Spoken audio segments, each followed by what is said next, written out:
আজি ক্লাছ সোনকালে শেষ হোৱাৰ বাবে আমি আটাইকেইজনী ওলালোঁ প্ৰিয়ংকাৰ শিলপুখুৰী থকা ৰেণ্টৰ ৰুমলৈ বুলি।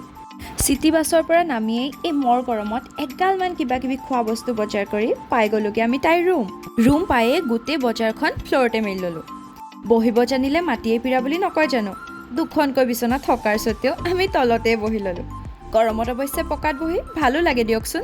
প্ৰিমলি য'ত চাবিনাও ত'ত বুলি ৰাইজে জানেই, আজি বেলেগকৈ একো নকওঁ। পেট পূজা কৰাৰ পাছত মই পূজা আৰু প্ৰিয়ংকাই অলপ স্বচ্ছ ভাৰত অভিযান কৰি ল'লোঁ। তাৰ পাছতহে আৰম্ভ হ'ল আচল নাটকখন। নাটকখন আমি থিতাতে লিখি পৰিচালনা কৰাৰ লগতে অভিনয়ো কৰি পেলালোঁ।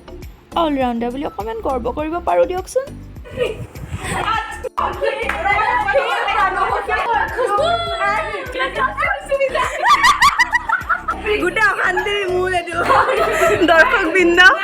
উৎপাত কৰি মেলি আটাইকেইজনীয়ে ভাগৰত মৰিবলৈ ধৰা মানুহৰ আগতে ঢেলপঙা খাই পৰিলোঁ। তেনেতে আমাৰ সৃজাই মেগী বনাই আনিলে। খাবলৈ আটাইকেইজনীৰে যি হেতা ওপৰা। সৰুতে কাৰোবাৰ মুখত শুনিছিলোঁ বোলে কেৰাহী চুচি খালে বিয়াৰ দিনা দবা পিতা আহে।